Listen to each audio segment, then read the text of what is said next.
Sanibonani, welcome back to a video. Welcome back to Mkosinophilile. Ngiyabonga kakhulu for coming. Ngakhohlwa ukusubscribe, ulike video, share video as well. So ngizothanda ukukhuluma ngalolu daba ke namhlanje olushona ke lungundaba mlonyeni about Donald Trump and the country of South Africa, of course. Bafethu they've been conversations usuku lonke namhlanje abantu be worried ngithuba Donald Trump nangu ke eseqalile ke nasi enye indaba kune tweet lana bafethu as I am putting it on my screen njengokuyibona ke by Donald J Trump ubethi yena South Africa is confiscating land and treating certain classes of people very badly. It is a bad situation that the radical left media doesn't want to so much as mention. A massive human rights violation at a minimum is happening for all to see. The United States won't stand for it. We will act. Also, I will be cutting off all future funding to South Africa until a full investigation of this situation is completed. Lona daba ke olushone lungundaba mlonyeni namhlanje oluka Trump bafethu ukhulumeli AfriForum ke uErnest van Zyl uthi babhalele umongameli wase-America uDonald Trump bamnxusa ukuba ajezise osopolitiki bakuleli abasayina umthetho ecindezela abantu. uVan Zyl uthi benze lokhu ngoba ke uhulumeni wakuleli ufuna ukudla umhlaba nezakhiwo zabelungu ngokungemthetho. So basebebhaleli babo Donald Trump njengoba Twitter nje I'm going to be cutting bafethu like bakhatha yonke into zolo lokhu bekulokukhulunywa nje ngalezi indaba zokuthi USAID into kuzokhathwa ke aid to South Africa, I think with other African countries as well.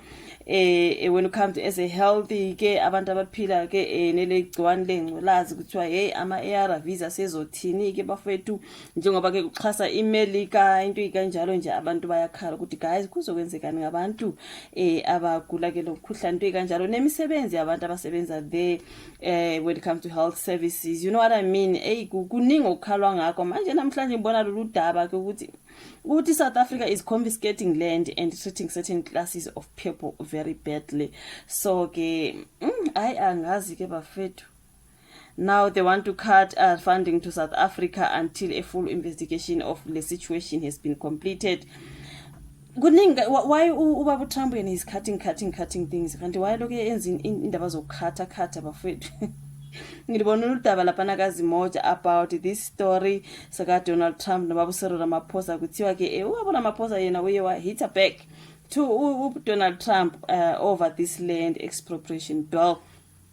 President Cyril Ramaphosa says he is looking forward to engaging with Trump, the Trump administration over the land reform policy. Kushuthi mhlambe ke kusamele ke ilungiswe leyo ndaba bafethu ngoba Trump nje akuthi uphethe ipen uTrump usayina kwasani ukuthi bona kuthiwa ke usayina kwasani siningi into azikhathayo ke ubhizi ukhatha off yo hey baba Trump naye wazwa nolaka bakithi wazwa nolaka nkosi yamba fethu ke kuthi baba Ramaphosa ke has responded to the US President Donald Trump after he threatened to cut funding for South Africa over the newly signed expropriation bill. Trump claimed in a tweet izolo ukuthi the country was taking away land. When asked if he was planning to cut aid to different African countries ku interview, Trump responded wathina, no, it's only South Africa. Terrible things are happening there. The leadership is doing some terrible things, horrible things, so that's under investigation right now. We are making the determinations, and until we find out what South Africa is doing, they are taking away land, they are confiscating land, they are doing things that are perhaps far worse than that.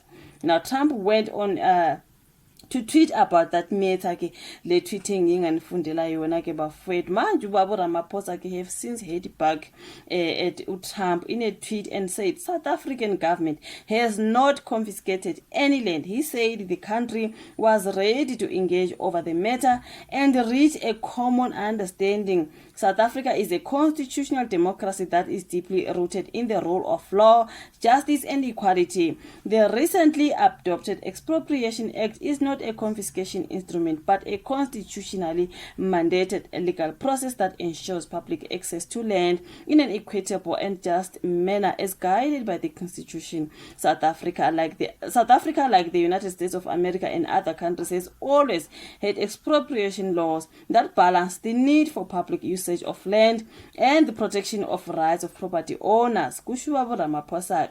He added that he was looking forward to engaging with the Trump administration over the South African land reform policy and the issues of bilateral interest.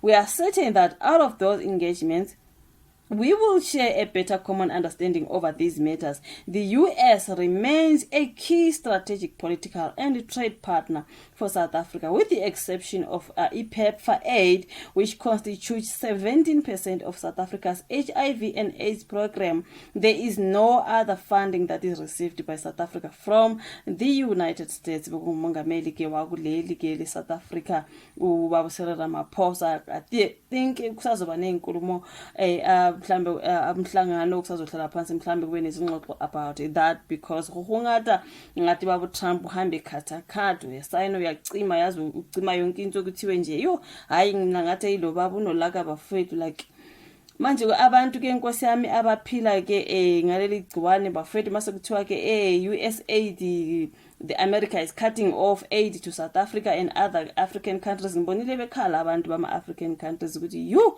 manje inkosi yami azophela ke amaphilisi abantu bazothini ke manje Trump nangu said I think it is temporary though, but still what if in the aqala ukushoda and then bayophila kanjani abantu imisebenzi abantu abayophelele imisebenzi kuthiwe is it for 3 months something like that bafethu. So kuleyo 3 months asazi bafethu kuzobe kusenzakalani phela like hohungata there. Manje sekuza leya ke manje ya land expropriation nami like hayi yazini hohunga kanti ipenda ebambile baba Trump akho umuntu ongamthathela yona because wow abathathe nale pen abhala ngayo bafethu because kuninga kucimayo manje like he's signing off. I'm tired of these things ezenziwa uTrump nowadays bafethu. He's busy just signing off things, cutting things, signing off, cutting bathung uzoze isikhathi nemphefumulo angazi bafethu sengiyasho nje kuningi. Yetha in the comment section wakhohle ukulike ivideo, subscribe, share ke siphinde sibonane kwenye izolandela. Bye.